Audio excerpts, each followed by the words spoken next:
सभी को जय जिनेंद्र। हम अगली वीडियो में आते हैं। ये है हमारी तीसरी वीडियो जो कुंडली का प्रारूप होता है। जैसे हमने आगे आपको बता चुके थे कि भाव, भावेश, भावस्थ, ये अब जो भाव हैं, जैसे कि अगर जिन्हें बेसिक ज्ञान नहीं है उनके लिए ये सारी चीज़ें एक टास्क होती है, और जिन्हें बेसिक ज्ञान है उनके लिए यह एक फालतू की वीडियो है कि क्या ये ऐसे फालतू में समझाया जा रहा है। लेकिन जिन्हें कुछ भी ज्ञान नहीं है, आपको जोड़ना आता है तो आपके लिए जोड़ कोई मायने नहीं रखती, आप फटाफट जोड़ लोगे।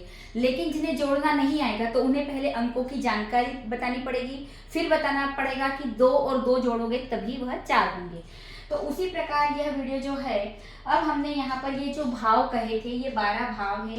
इन 12 भावों को अलग अलग, जैसे प्रथम भाव, द्वितीय भाव, तृतीय भाव, ये तो हमने 12 भाव तक कह ही दिए थे। आगे है, इस प्रथम भाव का नाम है लग्न व तनु, द्वितीय भाव का नाम है धन भाव, तृतीय भाव का नाम है सहज भाव, चतुर्थ भाव का नाम है सुख भाव, पंचम भाव का नाम है सूत, षष्टम भाव का नाम है रिपु, सप्तम भाव का नाम है जाया, आयु रंध्र, नवम का धर्म, दशम का कर्म, एकादश का आय और द्वादश का व्यय। ये हमारे 12 भाव के नाम हैं।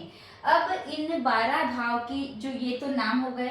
अब जैसे आपका ये पहला भाव, ये अंदर जो आपका है ये केंद्र, ये जो अंदर का जो ब्लॉक है या अंदर का जो खाना है ये आपका हो गया पूरा केंद्र। और ये जो बाहर के हैं इन्हें क्या कहते हैं? तो आपका ये पहला भाव, इसी से आप आगे बढ़ो, 1 2 3 4 5 अंकों से ना बढ़ना, भाव से बढ़ना। पहला भाव, दूसरा भाव, तीसरा भाव, चौथा भाव और ये 5वां भाव। तो पहला भाव, 5वां भाव और ये 9वां भाव। तो पहला, 5वां और 9वें भाव को हम त्रिकोण कहते हैं और ये कुंडली में सबसे शुभ माने जाते हैं। पहला भाव, 5वां भाव और 9वां भाव त्रिकोण होते हैं। तीसरा भाव, छठा भाव और 11वां भाव त्रिशदाय होता है। छठा भाव, 8वां भाव और 12वां भाव तृक भाव कहलाता है। दूसरा भाव और 7वां भाव मारक भाव कहलाता है। पहला, चौथा, 7वां और 10वां भाव केंद्र कहलाता है।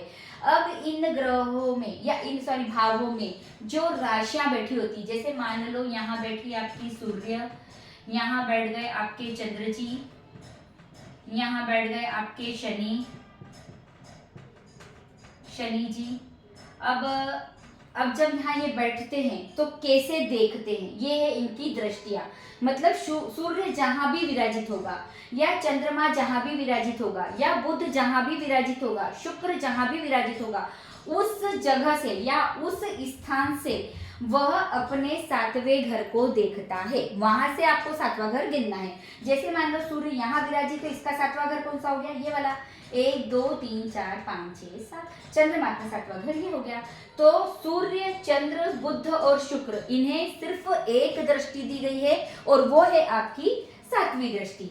उसके बाद है गुरु, राहु और केतु, जहां भी विराजित होंगे इस कुंडली में, जिसकी भी कुंडली में जहां भी विराजित है, वहां से वह 5वें भाव को देख रहे हैं। 7वीं दृष्टि और 9वीं दृष्टि, मतलब 5वें भाव को तो आप ही 5वां भाव पकड़ लोगे, ऐसा नहीं।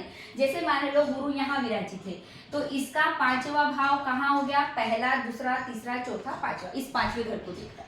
तो 5वें जहां ये विराजित होंगे वहां से 5वां, 7वां और 9वां घर गुरु, राहु, केतु अपनी दृष्टि डालते हैं।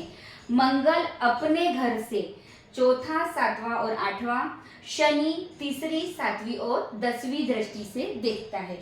सूर्य जहां विराजित है, अगर जहां से वह अपनी 7वीं दृष्टि से देखता है तो उसकी दृष्टि खराब मानी जाती है।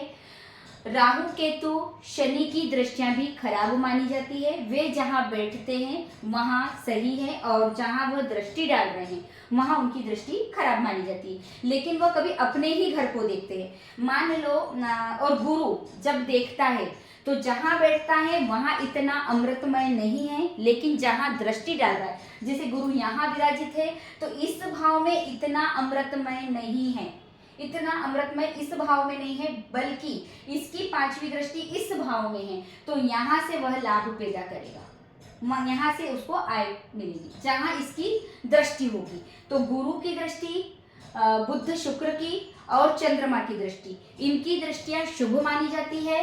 सूर्य, राहु, केतु, मंगल और शनि की दृष्टि को इतना पावर नहीं दिया गया है, लेकिन ये अपने जहां भी विराजित है और अपने घर को देखते हैं।